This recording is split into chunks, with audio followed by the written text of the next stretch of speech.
दोस्तों, किसी ने ठीक ही कहा है, अच्छा समय लाने के लिए अच्छे इंसान से रिश्ता बनाइए, क्योंकि अच्छा इंसान ही तुम्हारा अच्छा समय ला सकता है। लेकिन याद रखना, अच्छा समय आपके जीवन में अच्छे इंसान को वापस नहीं ला सकता। नमस्कार दोस्तों, बौद्ध मोटिवेशन यूट्यूब चैनल में आपका दिल से स्वागत है। दोस्तों, आज की ये कहानी बहुत ही ज्ञानवर्धक होने वाली है। आपसे निवेदन है कि इस वीडियो को अंत तक जरूर देखें। एक बार की बात है, एक गांव में एक आदमी रहता था। वह आदमी अकेला ही एक छोटी सी झोपड़ी में रहता था। वह आदमी बहुत ही ज्यादा आलसी था।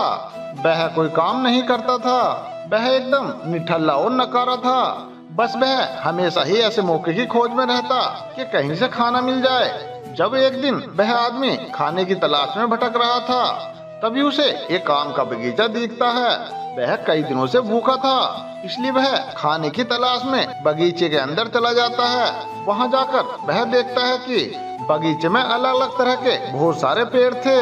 तो वह एक पेड़ पर चढ़ जाता है। वह जैसे ही फल तोड़ने वाला होता है, लेकिन तभी अचानक वहां पर बगीचे का मालिक आ जाता है और उस आदमी को पेड़ पर चढ़ता हुआ देख लेता है और वह गुस्सा हो जाता है और उस आदमी पे चिल्लाते हुए उसे नीचे आने को कहता है। और वह आदमी बगीचे के मालिक को देख कर डर जाता है और नीचे आने से मना कर देता है। तभी बगीचे का मालिक अंदर जाकर एक बड़ा सा डंडा लेकर आता है। यह देखकर वह आदमी तुरंत ही पेड़ से नीचे उतरता है और मालिक के कुछ तक पहुंचने से पहले ही पेड़ से नीचे उतरकर भाग जाता है और वह जंगल में जाकर छुप जाता है। और कुछ देर के बाद वह आलसी आदमी वहां से निकलता है और जब वह जंगल के रास्ते से गांव की तरफ जा रहा था, तभी उसे एक लोमड़ी दिखती है जिसके सिर्फ 2 ही पैर थे और उसके 2 पैर टूटे हुए थे। वह जंगल में रेंग रेंग कर चल रही थी। उसे देखने के बाद वह सोचता है कि ये लोमड़ी अब तक घने जंगल में जिंदा कैसे है। ये लोमड़ी भाग नहीं सकती, चल नहीं सकती, तो ये अपने लिए खाने का इंतजाम कैसे करती होगी और कैसे ही ये लोमड़ी घने जंगल में अपने आप को दूसरे जानवरों से बचाती होगी। यह बात वह आदमी सोच ही रहा था, तभी अचानक झाड़ियों के पीछे से किसी के आने की आवाज आती है। तभी वहाँ एक शेर आ जाता है जिसके मुंह में मांस का एक टुकड़ा था और वह शेर अपाहिज लोमड़ी की तरफ बढ़ रहा था। शेर को देखकर दूसरे सभी जानवर वहाँ से भाग जाते हैं और वहाँ पर केवल लोमड़ी ही रह जाती है। और वहाँ से वह आदमी जान बचाने के लिए एक पेड़ पर चढ़ जाता है और फिर जो होता है उसे देखकर वह आदमी हैरान हो जाता है। वह शेर उस मांस के टुकड़े को लोमड़ी के सामने छोड़ देता है और शेर वहाँ से चला जाता है। यह नजारा देखने के बाद वह आदमी हैरान हो जाता है और ऊपर वाले की योजना देखकर वह मन ही मन खुश भी हो जाता है।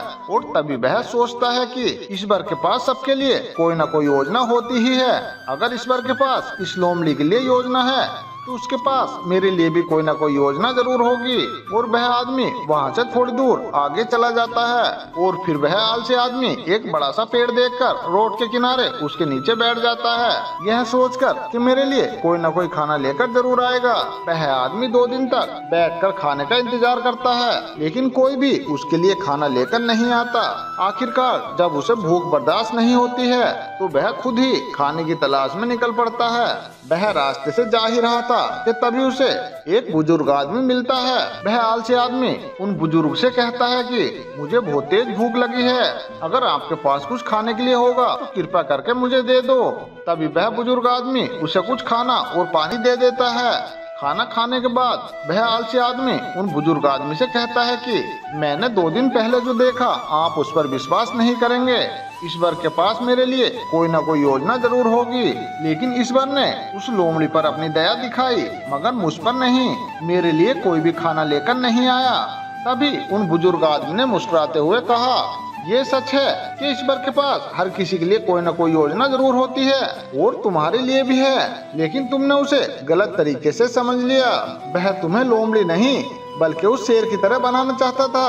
दोस्तों, इस कहानी से हमें ये सीख मिलती है, यदि हमारे जीवन को ध्यान से देखा जाए तो यह पता चलेगा कि ये सारी जिंदगी सबक से भरी पड़ी है और हर एक पल का एक डीप मतलब होता है। और उसने सोचा कि ये लोमड़ी सिर्फ बैठी हुई है और इंतजार कर रही है कि अब उसके लिए कोई खाने की चीज लाए, लेकिन वो आदमी भूल गया था कि वह लोमड़ी मजबूर थी, लेकिन हम उस लोमड़ी की तरह मजबूर और लाचार नहीं हैं। ऊपर वाले ने हमें कमाने की क्षमता दी है, बिल्कुल उस शेर की तरह हमारे पास खुद की ताकत और क्षमता है अपनी हालत को बदलने की। लेकिन उसके लिए आपको प्रयास करना पड़ेगा, तभी आप उस शेर की तरह बन पाएंगे।